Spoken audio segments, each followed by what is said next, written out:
Welcome to Cut the Crop, keeping you in the know about everything you grow.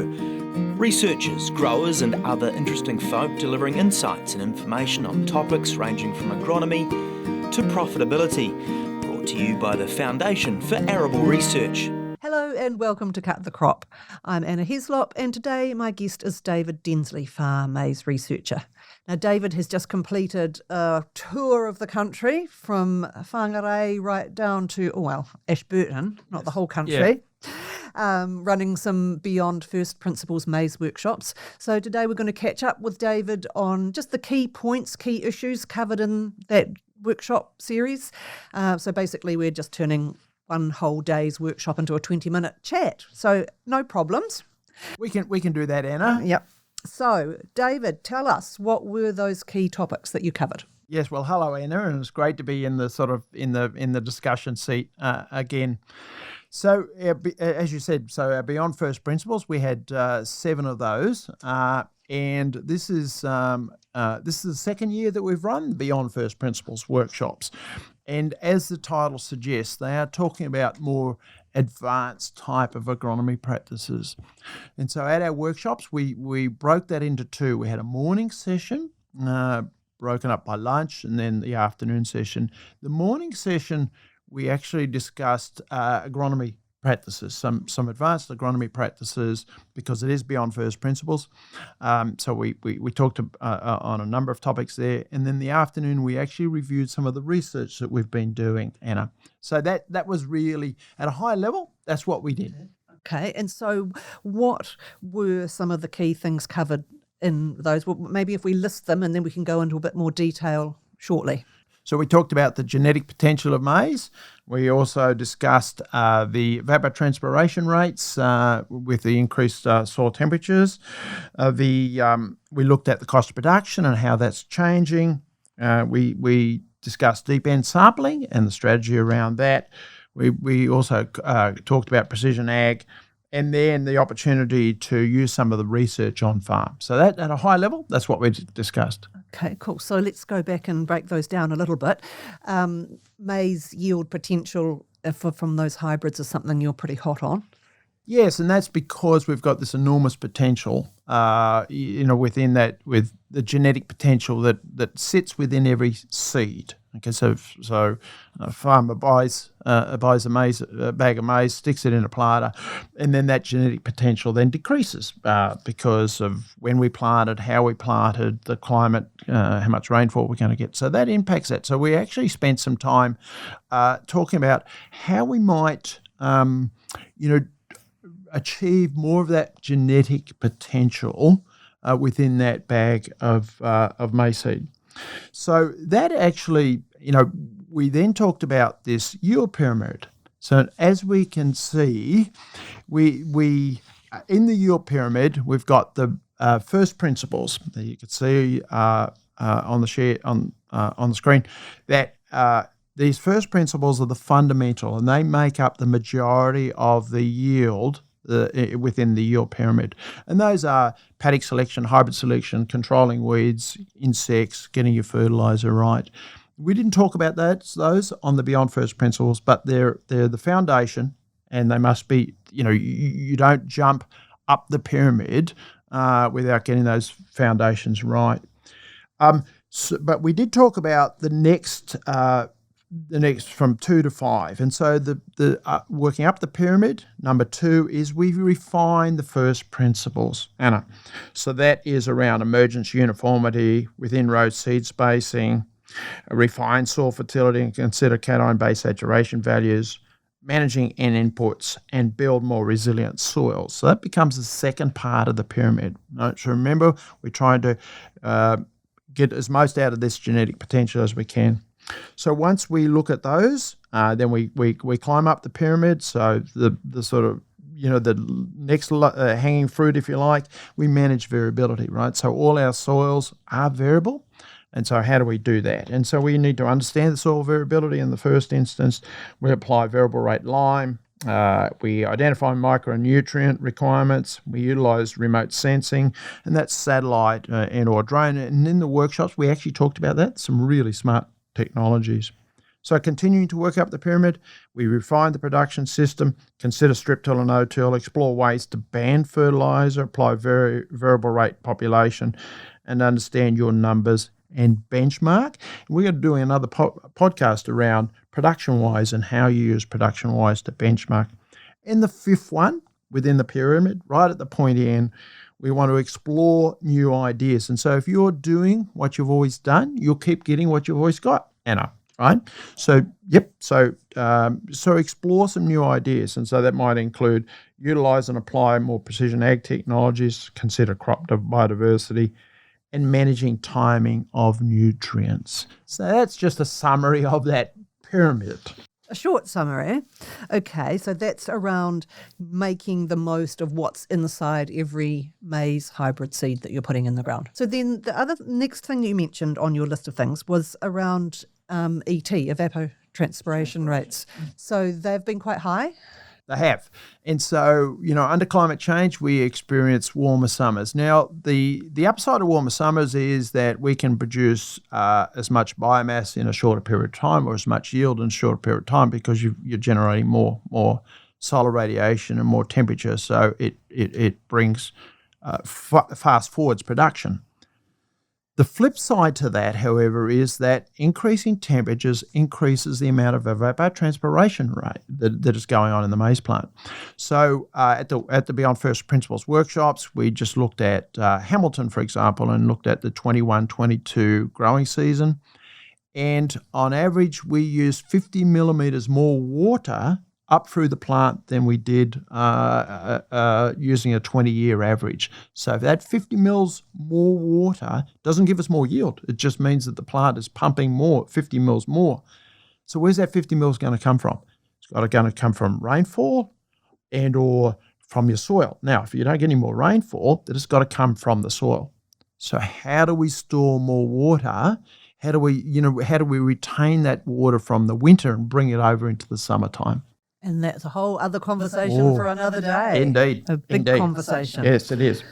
Okay, and so then we're looking at cost of production, which everybody is just panicking furiously about at the moment because they are going through the roof. Absolutely. And we talked about, we looked at the last 3 years of cost of production. So 3 years ago, compared to today, our cost of production increased from around $2,500 to $3,500 per hectare going into this spring.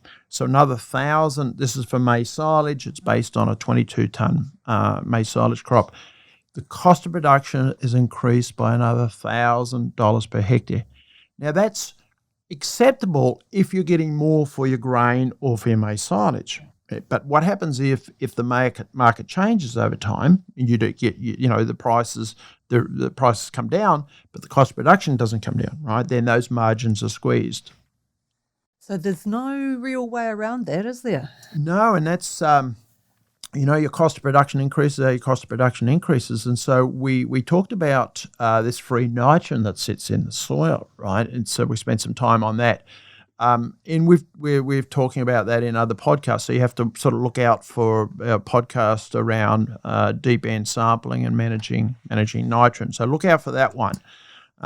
We talked about some of the research we're doing in that space, Anna. And so, the fact is we've got this soil nitrogen that we need to be using more of. In fact, it's totally underutilized. And so, if you look at our cost of production, 25% of the total cost of production is actually made up of nitrogen. So nitrogen makes up 25% of our cost. And so if we can reduce our nitrogen by measuring how much is in the soil and then reducing that accordingly, then we're going to lower our cost of production without impacting our yield. Yeah. So the key way of addressing those increasing costs of production is making sure that you're only putting on as much of anything as you need to.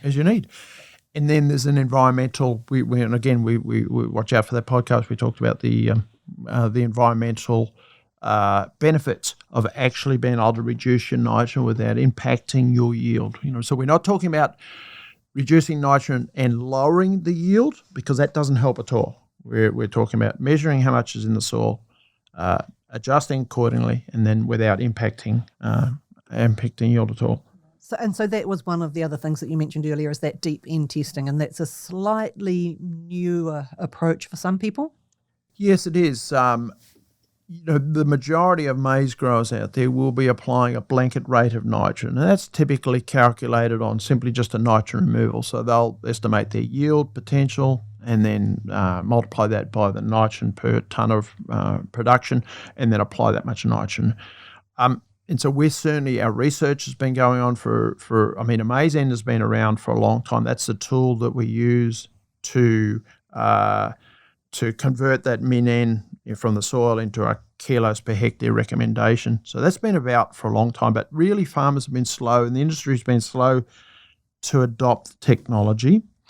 And that's because it's another task to do. You've got to go out there and do a deep end. And we talk about 60 centimetres in maize. And so, you've got to physically sort of, using equipment, you've got to collect the sample from that depth. And that takes some work, right? And so it's been easier probably just to apply a blanket application of nitrogen. And so you're touching on that more in another podcast closer to deep end testing time. Yes, that's right. And watch out for that space because we're recommending that. So the other thing that might show up when you're doing your deep end testing, because you're not going to be just doing it in one place in the paddock, is variability. So that was another thing that you've touched on. We have, or we will touch on that in that podcast, in that following podcast. And so we've got a research project that actually is looking at, so it's a 17 hectare field and we sample it on a 1 hectare grid basis. Now that's not a recommendation for farmers, that's research.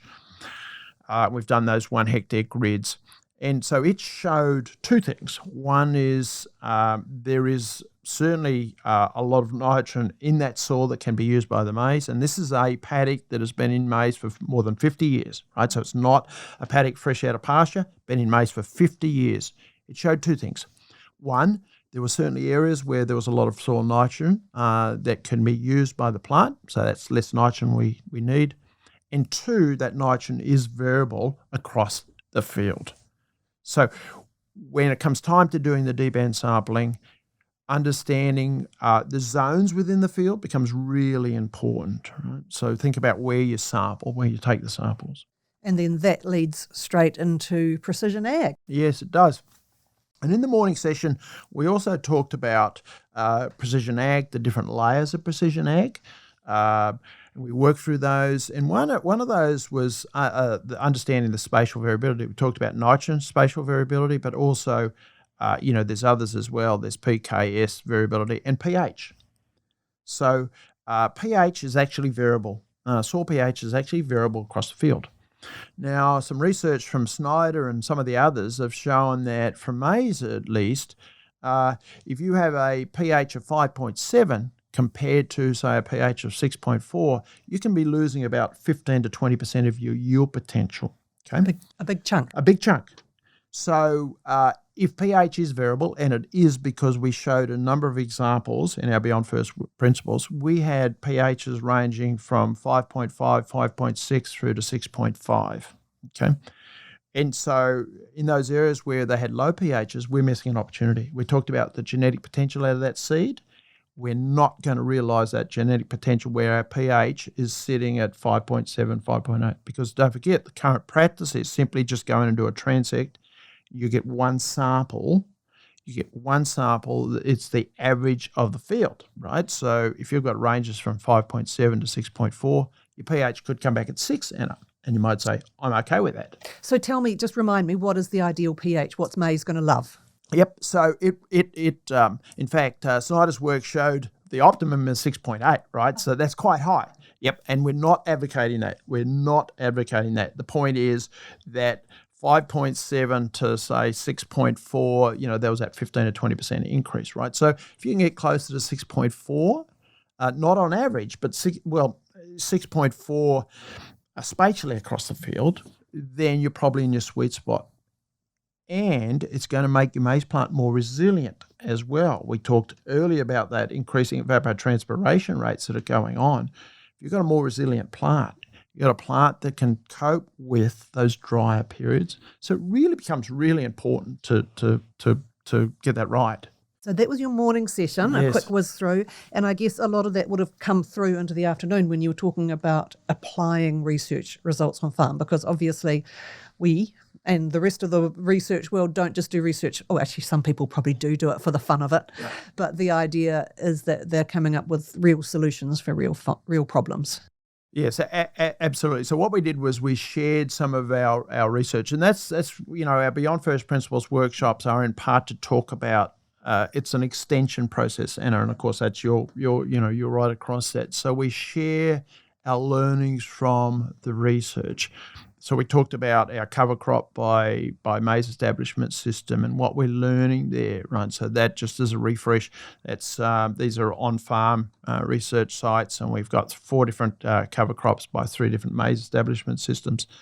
They're long-term, right? So first year of data, we shared the data. So we shared the yield, and we shared the gross margin on an annualized basis. Okay, so that's really, really important because you want to be doing these things because it can add more money in my pocket, or that practices helps me with more resilience within my system, or from an environmental reason as well. So we shared that data. Now, just in summary, we actually had some mixed results in the first year. So the no-till and strip-till were very, very competitive compared to conventional cultivation on a gross margin from a gross margin angle across most of the sites. On one of our sites, the Colin Jackson site, it's a heavy clay soil. The no-till in particular was actually disadvantaged. But on the other soils, it was actually competed very, very well from a financial point of view. So we're encouraged by that, Anna, because this is year 1 of a long-term research. So that's one area that we talked about. We also talked about the deep end. We've got another podcast that we've talking about that in detail, and we've touched on that this morning. So that's we share that spatial looking at the deep end across on a grid basis, and we shared that information as well.